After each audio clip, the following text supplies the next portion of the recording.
오늘은 시편 96편 함께 보겠습니다. 구약 성경 873페이지에 있습니다.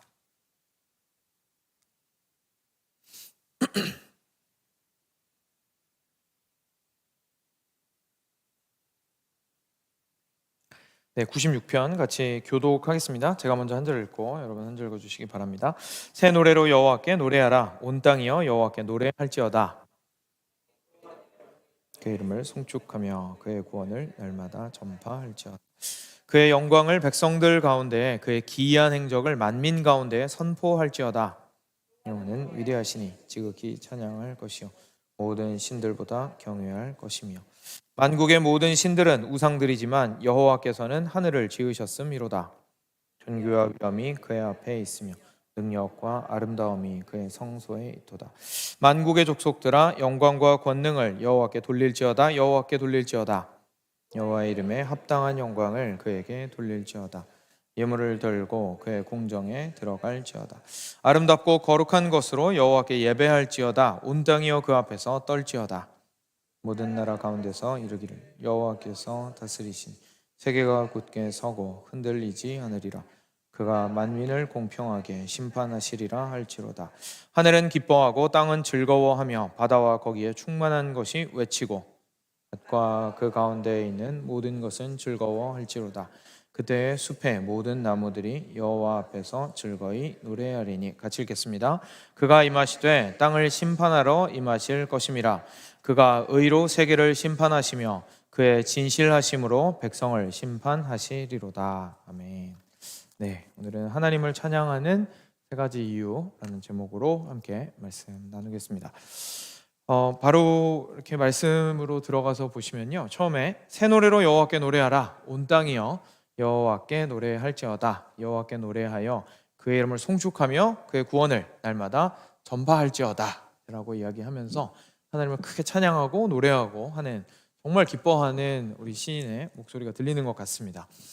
여기서 이제 새 노래라고 하는 거는요, 정말 예전에 듣지 못했던 새로운 노래를 만들어서 부르는 것을 의미할 수도 있고요, 꼭 그것만이 아니라 이제 승전가를 의미할 수도 있습니다. 이렇게 싸움에 나가서 이기고 돌아와서 그 노래를 부르는 것들을 새 노래로 부르자라고 이야기를 할 수도 있고요.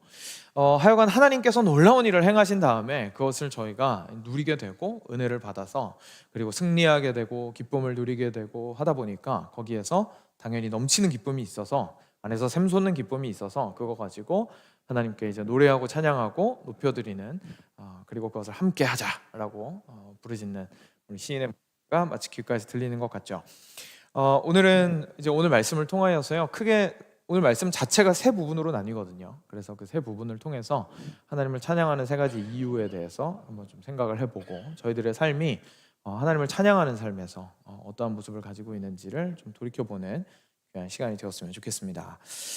먼저 첫 번째 부분은 1절부터 6절까지입니다. 그리고 두 번째 부분은 7절부터 10절까지고요. 세 번째 부분은 끝에 3절입니다. 그래서 1절부터 6절까지에 저희가 오늘 조금 시간을 많이 할애해서 좀 살펴보게 될 것 같고요. 그다음 나머지 두 가지 부분도 함께 살펴보면서 하나님을 찬양하는 이유 살펴보겠습니다. 먼저 첫 번째로 1절부터 6절까지 말씀인데요, 제가 방금 2절까지는 읽었으니까 3절부터 6절까지를 저희가 한 목소리로 다시 한번 읽어보도록 하겠습니다. 3절부터 같이 읽겠습니다. 시작. 그의 영광을 백성들 가운데에 그의 기이한 행적을 만민 가운데에 선포할지어다. 여호와는 위대하시니 지극히 찬양할 것이요 모든 신들보다 경외할 것이며 만국의 모든 신들은 우상들이지만 여호와께서는 하늘을 지으셨음이로다. 존귀와 위엄이 그의 앞에 있으며 능력과 아름다움이 그의 성소에 있도다. 아멘. 네. 앞으로 이제 살펴볼 두 가지 부분도 마찬가지고 지금 이 부분도 마찬가지인데요, 처음에는 우리 다 같이 찬양합시다 라고 앞부분에 이야기를 하고, 그 다음에 뒷부분에 왜 그렇게 하나님을 함께 찬양하자고 하는 것인지에 대해서 이유를 설명을 하고 있습니다. 그래서 처음에 우리 다 같이 하나님을 찬양합시다 라고 한 다음에 이유가 5절, 4절부터 보면 되겠네요. 4절부터 나와 있죠. 왜 찬양하냐면 우리 하나님은 위대하시기 때문입니다. 그리고 모든 신들보다 우리 하나님을 더욱더 경외해야 하는데, 왜냐하면 만국의 모든 신들은 우상들이지만, 다시 말해서 사람이 만들어서 생명도 없고 의미도 없는 허탄한 것들이지만 그냥 사라져버릴 것들에 불과하지만 우리 하나님께서는 하늘을 창조하신 창조주 하나님이십니다. 존귀와 위엄이 그렇기 때문에 하나님 앞에 있고 능력과 아름다움이 하나님의 성소에 가득합니다. 왜냐하면 성소는 우리 하나님께서 거하시는 곳이죠. 그러니까 당연히 성소에도 능력과 아름다움이 가득합니다 라는 걸 통해서 하나님의 능력과 하나님의 아름다움이 얼마나 큰지를 보여주고 있습니다. 첫 번째 부분에서 우리가 찬양해야 하는 이유는 우리 하나님께서 우리 창조주 하나님이시기 때문인데요, 특별히 우상과 비교해서 더 그렇습니다. 그래서 오늘 이 첫 번째 부분에 좀 시간을 많이 쓰게 될 거라고 말씀을 미리 드렸는데, 왜냐하면 우상이 등장을 해서 이 시점에 약간 우상에 대해서 조금 더 깊이 있게 생각을 해보고 묵상을 해보기 위해서 그렇습니다. 여기서 6절에 보시면요, 존귀와 위엄이 하나님 앞에 있고 그리고 능력과 아름다움이 성소에 있습니다. 다시 말해서 하나님께 있습니다 이렇게 얘기를 하고 있습니다. 그렇죠? 근데 앞부분에서 다른 모든 신들과 하나님을 비교하면서 다른 모든 신들은 뭐라고 표현했습니까? 우상이라고 표현했습니다. 그죠? 근데 지금 하나님한테 모든 존귀와 위엄과 능력과 아름다움이 있습니다 라고 얘기했잖아요. 그럼 뒤집어 말하면 이 우상들한테는 존귀와 위엄과 능력과 아름다움이 없다라는 뜻이죠. 그죠? 없다라는 뜻입니다. 자, 근데요, 여기서부터 저희가 좀 묵상이 깊어질 필요가 있습니다.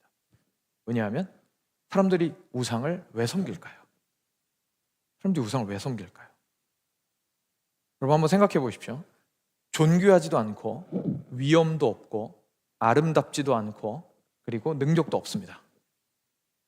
그럼 그거를 하나님의 자리에 놓고 섬길 이유가 있을까요? 없을까요? 없죠. 그럴 이유가 전혀 없습니다. 그죠? 저희들한테 적용을 해도 마찬가지입니다. 저희가 예를 들어서 만몬, 물질, 그죠? 돈에 아무래도 약하다 보니까 돈을 예로 들어본다고 한다면, 돈이 만약에 능력이 없다면, 돈이 아름다워 보이지 않는다면, 돈이 우리한테 존귀와 위엄을 약속해주지 않는다면 돈 좋아할 이유 없습니다. 그죠? 돈이랑 막 그렇게 싸울 필요 없겠죠. 돈보다 하나님 더 사랑하려고 그렇게 애쓸 필요 없겠죠. 굉장히 자연스럽게 하나님을 더 아름답게 보고 섬기게 될 거니까요. 그러니까 여기서 굉장히 중요한 진리를 저희가 발견하게 됩니다. 우상한테는 하나님께 있는 위엄과 존귀와 능력과 아름다움이 없지만 우리는 있다고 착각하는 겁니다. 그래서 그게 우상으로서 우리에게 역할을 한다라는 사실을 우리가 깨닫게 됩니다.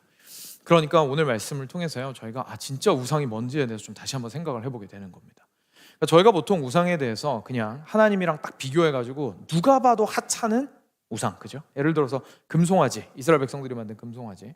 일단 그 금송아지 놓고 섬기고 있는 것 자체가 저희 현대인들한테는 굉장히 미개한 짓입니다, 그죠?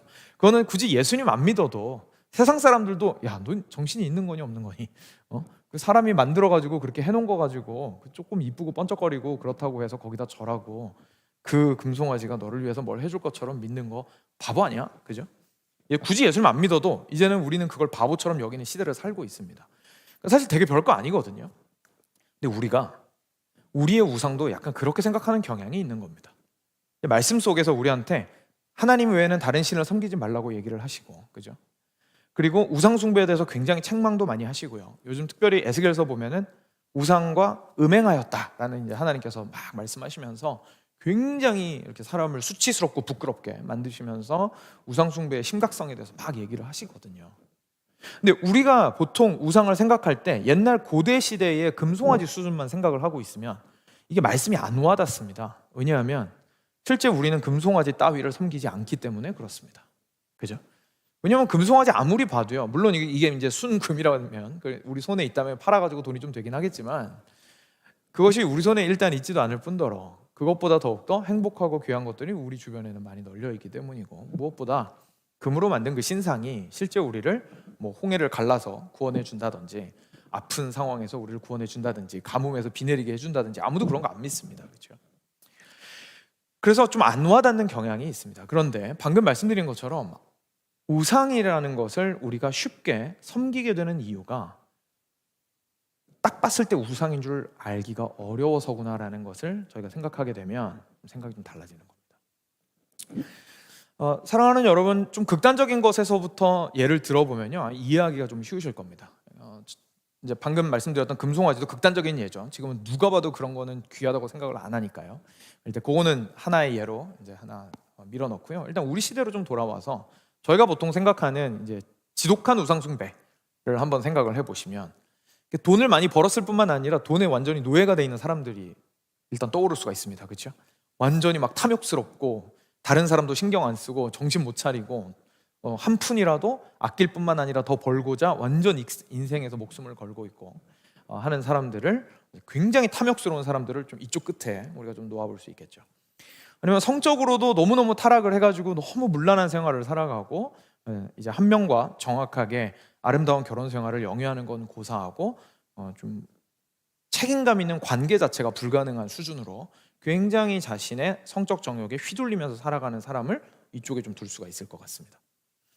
아니면은 다른 명예라든지 겉으로는 굉장히 떳떳하고 멋있지만 그 성공이라는 것에 완전히 도취되어서, 그죠?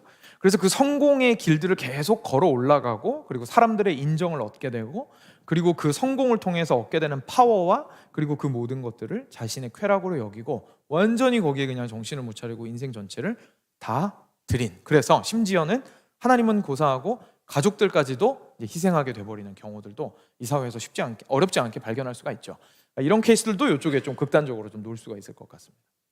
근데 이런 저희가 극단적인 케이스를 보게 될 때예요, 앞서 말씀드린 것처럼 이 사람들이 나쁜 건 줄 아는데 하고 있다고 생각한다면 사실 저희가 약간 오산을 하고 있는 거죠.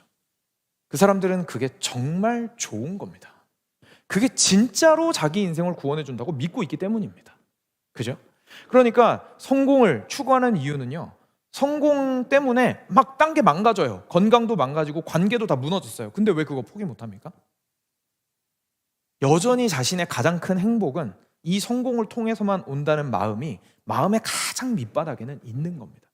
그러니까 괴로워서 술 마시고 잠들고, 괴로워서 머리 쥐어뜯고, 누군가 헤어질 때 마음 아파하고 죄책감도 느끼지만 여전히 그 삶을 지속하고 있는 건, 여전히 가슴의 가장 밑바닥에는 이 성공이 나를 가장 행복하게 하고 구원해 준다라는 마음을 포기할 수가 없는 거죠. 다른 나머지도 마찬가지죠. 돈에 대해서도 그렇고요, 사람들의 인정도 그렇고요, 성적인 쾌락도 그렇고요. 우리가 무언가를 굉장히 정신없이 그것을 추구하고 있는 사람들이 자기 자신을 완전히 망가뜨리면서까지, 뭐 마약이라든지, 그죠? 누가 봐도 객관적으로 봐도 완전히 자기를 피폐하게 만들면서까지 그것들을 집착하고 없으면 안 될 것 같고 달려들고 막 빼앗길까 봐 으르렁거리고 라고 하는 그 모습들이 사실은 너무 비참해 보이지만 그들 마음엔 뭐가 있냐면 이거 아니면 안 되라는 마음이 있다는 얘기입니다. 이 말을 오늘 말씀에 비추어서 보자면 그들에게는, 그 누군가에게는 마약이, 그 누군가에게는 사람들의 인정이, 그 누군가에게는 성공이, 그 누군가에게는 돈이 그들에게 존귀와 위엄과 능력과 아름다움을 약속해 주는 것이라는 사실을 저희가 알 수가 있습니다. 그래서 심지어요, 좀 굉장히 많이 극단적인 얘기긴 하지만 심지어 이런 경우도 있죠. 자기를 컨트롤하는 사람이 있어요. 누군가의 노예처럼 이제 살아가고 있습니다. 근데 자기를 컨트롤하는 사람이 있는데 그 컨트롤하는 사람이 너무나 폭력적이고 잘못됐다라는 걸 알고 있는데도 불구하고 안 도망쳐요. 뭘 사람을 묶어놓은 것도 아닌데. 그런 케이스들을 가끔 봅니다. 그죠? 막 그런 영화들도 있지만 그게 꼭 영화 속에 있는 이야기만이 아니죠. 실제 현실 속에서 일어나는 끔찍한 범죄들 중에 그런 일들도 있습니다. 그럼 저희가 생각할 때 목사님 그래도 그렇게 갇혀있는 사람한테 그렇게 얘기하기는 좀 힘들지 않습니까? 라고 말씀하실 수 있을 겁니다. 네, 저도 그렇게 생각합니다. 그러니까 실제로 사람을 묶어놓고 못 도망가게 해놨으면 그거는 그 사람을 강압적으로 불행하든 행복하든 상관없이 지금 상황에 묶어둔 게 맞을 겁니다. 근데 다 풀어놔도 희한하게 자신에게 폭력적인 그 사람이 그래도 사랑해서 나한테 이 폭력을 행사한다고 아무도 그 사람한테 그렇게 말해준 것도 아닌데 스스로가 스스로를 설득하면서 그 폭력적인 사람 밑에서 가만히 있는 경우들이 있습니다. 실제로. 그게 왜일까요? 바깥에 나가도 이것보다 더 나을 거란 생각을 할 수가 없기 때문에 그렇습니다. 그렇죠? 더 나은 소망이 없는 거예요. 그러니까 결국 뭘 선택한 거냐면 본인이 지금 현재 자기 눈에 보이는 최고의 존귀와 위엄과 아름다움과 능력을 택한 겁니다. 그게 우리가 봤을 땐 너무 하찮아 보이고 우리가 봤을 땐 너무 명백히 아니어 보여도 본인이 살고 있는 세상 안에서는 그게 일단은 이거 말고는 바깥에서는 더 나은 것을 찾을 수가 없다라는 마음이 들기 때문에 그렇습니다. 너무 두려우니까 결국은 그 컨트롤 아래에서 계속해서 있을 수밖에 없게 되는 거죠. 그러니까 이게 극단적인 예들이긴 하지만 이 극단적인 케이스들까지도 그들이, 그러니까 우리가 정말로 객관적으로 봐도 영 아니다 싶은 것들을 끝까지 악착같이 붙들고 있는 사람들도 결국은 그것이 자기 자신을 존귀하게 하고 위엄을 허락하여 주고 아름다움과 능력을 약속해 주기 때문이라는 것을 저희가 보게 됩니다. 그럼 이제 한 스펙트럼 중간쯤으로 와서 저희들에게로 돌아오면요, 저희들은 그 어딘가에 있을 거 아닙니까? 그렇죠? 굉장히 아름다운 선한 모습의 그리스도인의 모습과 그리고 그런 굉장히 극단적으로 악한 사람들의 모습과 그 사이 어딘가에 우리가 있을 텐데, 근데 우리가 생각하면서 살아가는 우상의 모습을 단지 그 고대 시대에 있는 금신상 정도로 생각을 하거나 아니면 방금 살펴보았던 현대 시대라 할지라도 굉장히 극단적으로 완전히 인생 다 망가진 사람에 대해서만 우상숭배라고 생각을 하게 되면 저희는 그 사이에서 누리는 모든 것들은 저희들한테 뭐가 됩니까? 정당한 게 됩니다. 괜찮은 거죠. 내가 그걸 가지고 즐거워하고 기뻐하고 그걸 아름다움과 영광으로 누리고 그리고 위엄과 존귀로 여기면서 그것들을 탐닉하는 것은 정도만 잘 조절하면 괜찮다고 우리가 생각을 하게 될 수 있다는 얘기입니다. 그런데 오늘 말씀을 보았더니 하나님께서 우리한테 말씀하시는 거는요, 하나님만이 우리의 찬양과 영광을 받으시기에 합당한 하나님이시라는 사실을 우리한테 이야기해 주시고 있습니다. 그러니까 그 말은 무슨 말이냐면, 이거 뒤집어 말하면요, 하나님 이외의 다른 곳에서는 절대로 하나님에게서만 찾을 수 있는 위엄과 존귀와 능력과 아름다움을 발견해서는 안 된다는 얘기입니다. 안 된다는 얘기입니다. 그러니까 돈이 용처가 있습니다. 그렇죠? 이 시대에 돈 없이 어떻게 삽니까? 돈이 있어야죠. 돈이 있어야 살고 먹을 것도 사고 입을 것도 사고 학교도 다니고 할 거를 합니다. 그리고 그것이 꼭 필요한 것만 공급할 정도가 있으면 사람이 얼마나 힘듭니까? 그죠? 그거 당연히 어느 정도의 여유도 있어야죠. 그러니까 돈이라는 것 자체가 악이 아닌 것은 분명히 맞습니다. 그런데 우리의 문제가 뭐냐면 얼마나 개걸스럽게 탐닉하냐를 떠나서 우리 그러지 않을 수도 있거든요. 그렇지 않다 하더라도 돈에게서 하나님에게서만 발견할 수 있는 능력, 그것을 찾고 있다면 이미 돈은 나에게 우상인 겁니다. 이 말을 다시 한번 뒤집어 보면 내가 하나님에게서만 이 능력을 찾아야 할 때 어디로 갑니까? 돈에게로 가요. 그럼 결국은 내가 돈이 나의 우상이라는 뜻인 거죠. 내가 하나님에게서만 발견하는 아름다움을 찾기 위해서 어디로 갑니까? 옷으로 가요. 그죠? 내가 무엇을 아름답게 입고 내가 어떠한 것들로 나를 영광스럽게 만들 수 있을 것인가로 가요. 내 몸에 겉으로 드러나는 아름다운 모습으로 신경을 많이 그쪽에 쓸 때에 하나님에게서는 아름다움 전혀 안 찾는 거예요. 반대로 여기서 찾는 거죠. 능력과 아름다움이 그렇고요. 위엄과 존귀도 마찬가지죠. 자기 자신이 어떻게 해야 사람들 앞에서 인정받을까를 생각을 합니다. 근데 그 인정받는 이유가, 인정받는 것 자체는 문제가 아닙니다. 그렇죠? 칭찬은, 좋은 일 했을 때 칭찬은 받을 수 있죠. 근데 무엇으로 칭찬을 받기를 원하냐는 겁니다.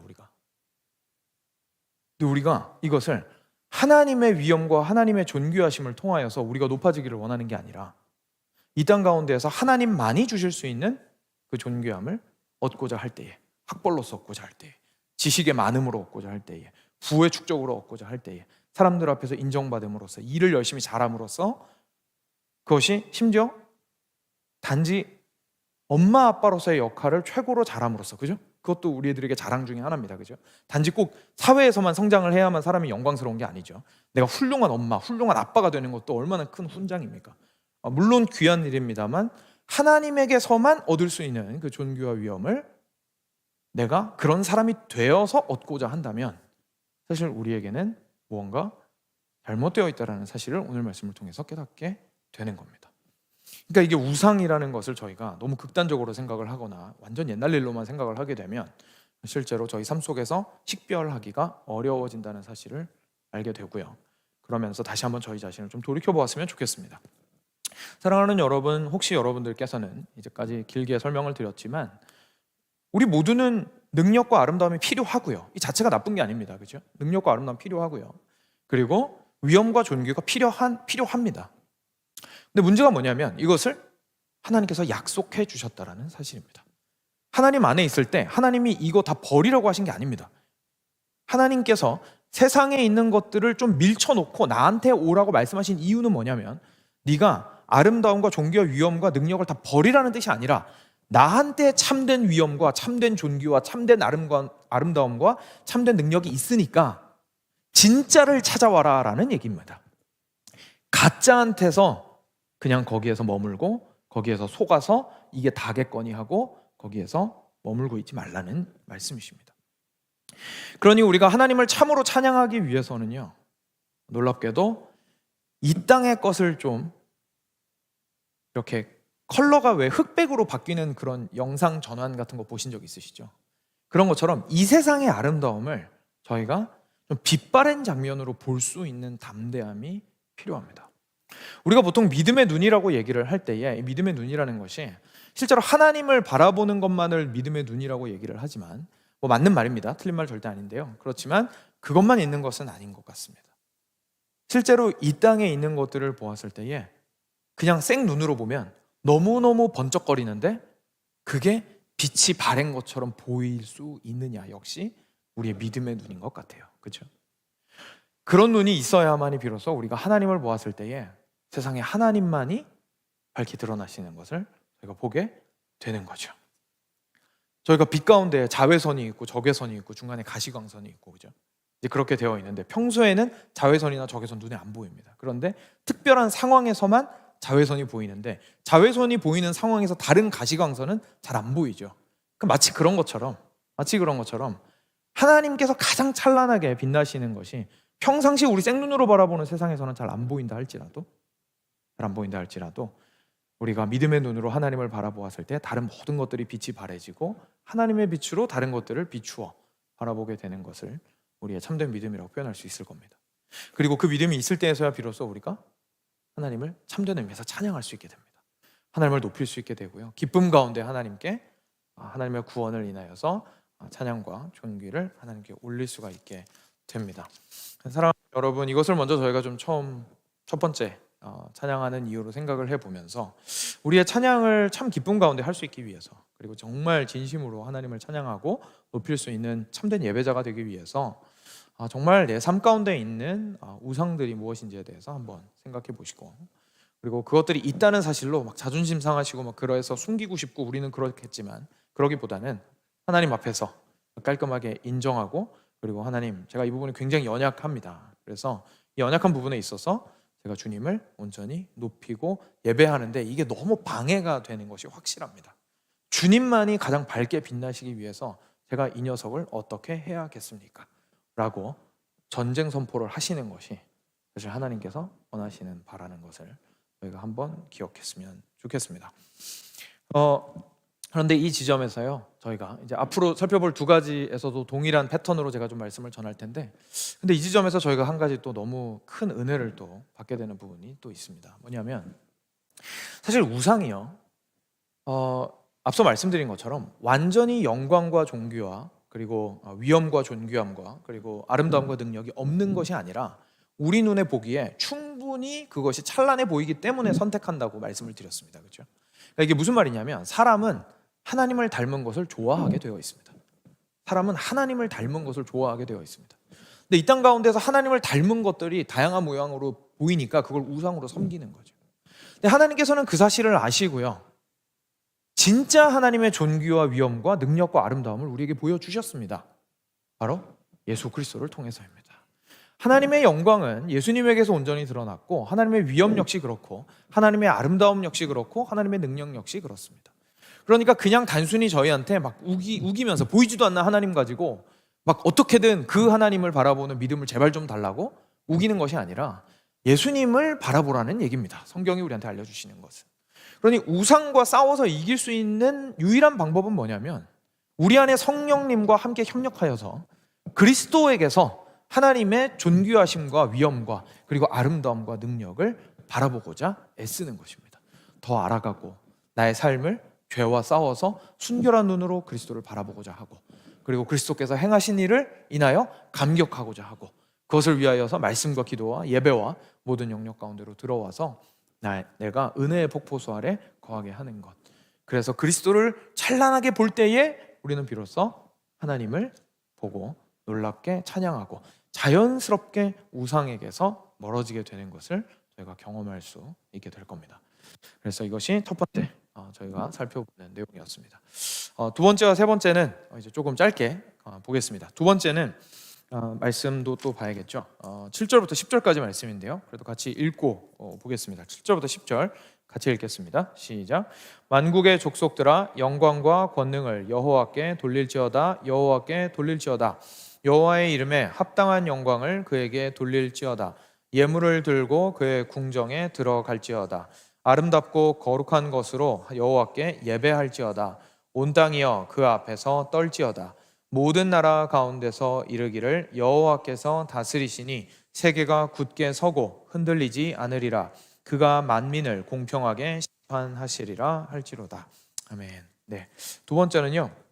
역시 앞부분에 우리 같이 찬양합시다. 우리 하나님만을 높입시다. 그리고 여기선 특별히 아름답고 거룩한 것으로 우리 하나님께 예배합시다 라고 이제 사람들을 불러 모읍니다. 이유가 뭐냐면 10절에 모든 나라 가운데서 이르기를 여호와께서 다스리시니 세계가 굳게 서고 흔들리지 않으리라. 그가 만민을 공평하게 심판하시리라 할지로다. 이거 뭐냐면요, 처음에는 우리 하나님께서 만물을 창조하신 분이십니다. 이런 하나님이 없습니다. 알파와 오메가이신 분은 우리 하나님밖에 없습니다. 그러니 우리 함께 찬양합시다. 그리고 두 번째는 이제 그 만드신 그 세상을 다스리시는 분은 누구밖에 없습니까? 우리 하나님밖에 없습니다. 그러니 유일한 왕으로서 우리 하나님을 찬양합시다. 그분의 다스리심을 온전히 우리가 기억하고 그분을 높이십시다 라고 이야기를 하고 있는 겁니다. 사랑하는 여러분, 이 땅에서요 모든 것들이 하나님의 다스리심에 포함된다라는 말을 저희가 좀 진지하게 생각할 필요가 있습니다. 이게 무슨 말이냐면 동물이나 식물이나 자연 만물이나 우주와 같이 의지가 없이 정해진 대로 움직이는 것만 하나님께서 다스리시는 것이 아니라는 말입니다. 당연히 그것들은 하나님께서 다스리시고요. 그리고 나머지 의지가 있는 것들 또한 하나님께서 다스리십니다. 결국 사람들이죠. 근데 사람들이 그냥 한 명 한 명 쌀알처럼 살아가는 게 아닙니다. 이 땅 가운데 수많은 조직들이 존재하고요, 국가가 존재합니다. 민족이 존재하고요, 수많은 공동체가 있습니다. 그렇죠? 각자의 문화들이 있고요, 각자의 권력들이 있고, 경제 시스템이 있고, 군사력이 있고요, 온갖 것들이 다 있습니다. 거기에는 사람들의 뜻이 굉장히 적극적으로 반영되어 있습니다. 사람이 이렇게 만들고 싶으니까 그렇게 만든 거죠. 누군가가 그렇게 만들고 싶으니까요. 그럼에도 불구하고 하나님께서는 그것을 다스리신다라고 표현하시는 겁니다. 여기서 저희가 굉장히 조심해야 되는 건 뭐냐면요, 그래서 이거는 하나님이 이렇게 다스리시는 거고 이거는 하나님이 영 다스리시는 것 같지가 않으니까 이건 아직 다스리기 시작하지 않으셨거나 요거는 아직은 적극적으로 다스리시지 않나 보다라고 생각하는 겁니다. 이렇게 생각하라는 얘기가 아닙니다. 이렇게 생각하는 것 자체가 하나님이 뭐는 다스리시고 뭐는 안 다스리신다고 생각을 하는 거죠. 저희는 하나님이 어떻게 누구를 무엇을 위하여 왜 다스리시는지 정확하게 알 수가 없습니다. 성경이 우리한테 고백하라고 말씀하시는 거는요, 지혜로운 자가 되어서 지금 세상의 이치를 다 보고 끝났고 어느 정치가가 하나님 편이고 어느 역사가 하나님 편이고 어느 나라가 하나님 편이고 어느 문화가 더 기독교적이고 어느 군사력이 어떤 방식으로 움직이는 게 더 기독교적이고 라는 걸 판단하라고 말씀하시는 게 아닙니다. 성경이 우리한테 알려주시는 건 어떻게 되는지는 몰라도 그 뒤편에 주께서 붙들고 계시라는 것을 믿음으로 고백하라는 얘기입니다. 그렇기 때문에 우리가 겉에 있는 것들을 막 해석하려고 노력하는 것보다요, 믿음으로 하나님 앞에 기도하는 것이 훨씬 더 중요합니다. 하나님, 지금 상황이 어떻게 되는지 솔직히 잘 모르겠습니다. 그렇지만 주께서 다스리고 계신다라는 사실을 믿음으로 고백합니다.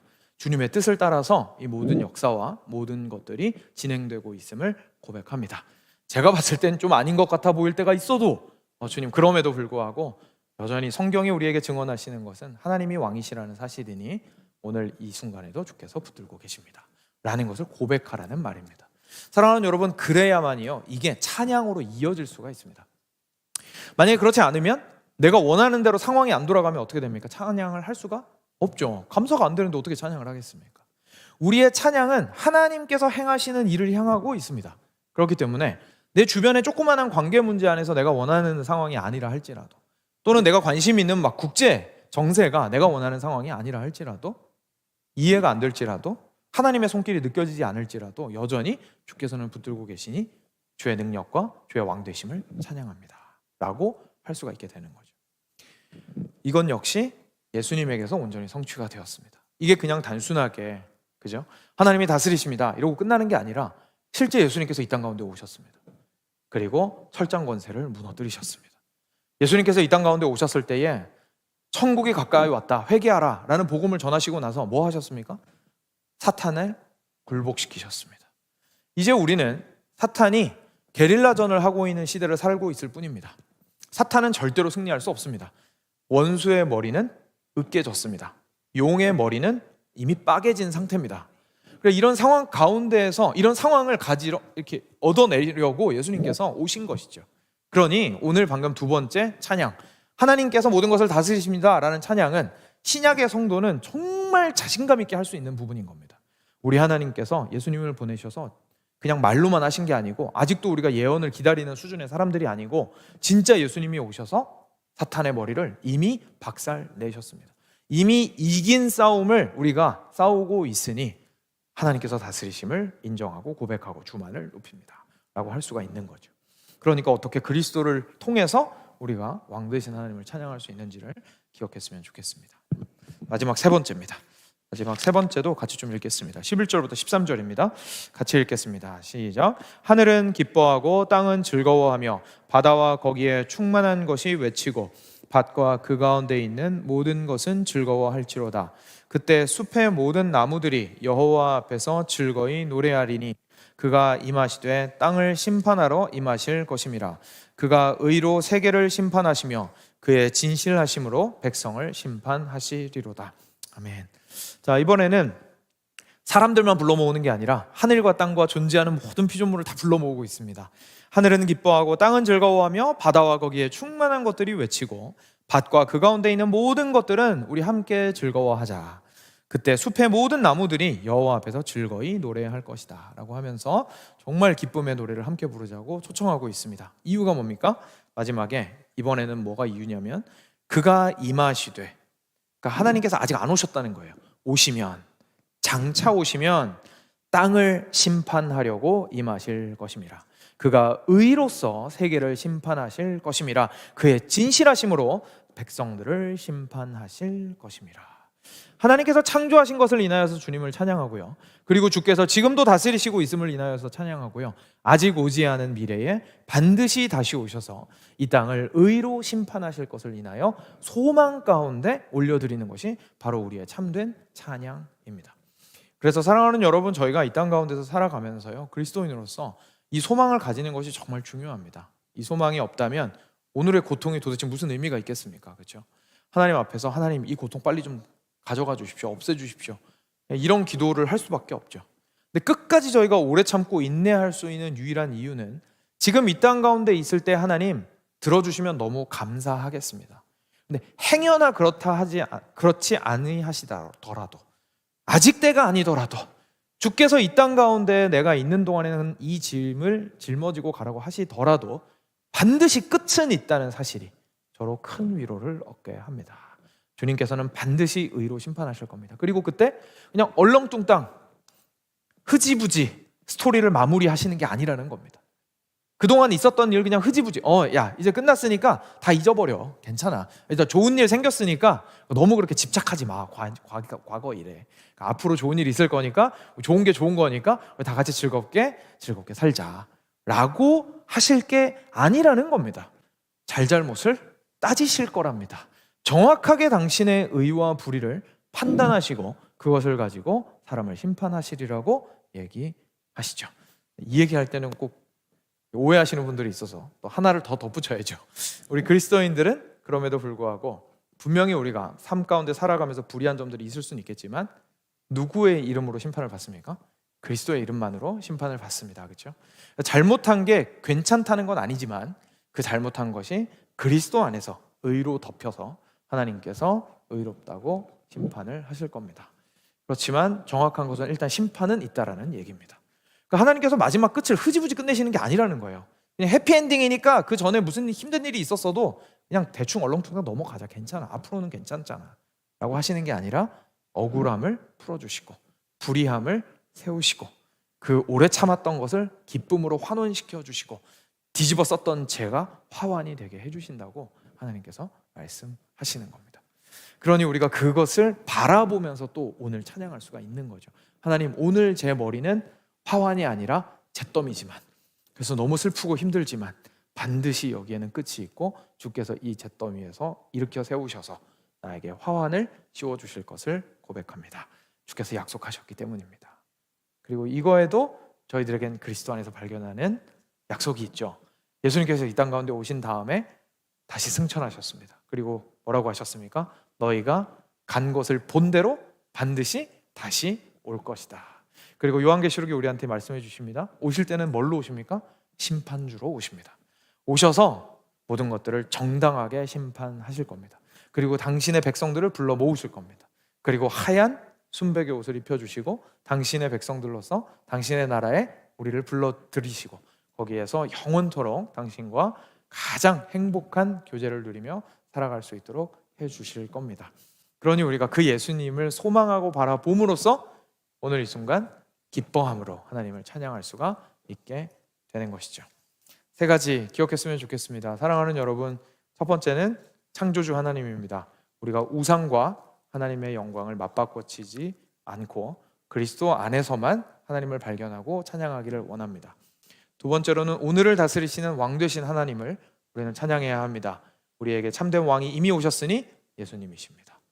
그리고 우리는 장차 모든 것들을 의로 판단하실 하나님을 소망하며 찬양합니다. 근데 우리가 확신 가운데 더 찬양할 수 있는 것은 예수님께서 하늘로 승천하셨고 보신 대로 다시 오신다고 약속하셨기 때문입니다. 이 사실을 가지고 우리가 함께 찬양하는 자들이 되기를 원합니다.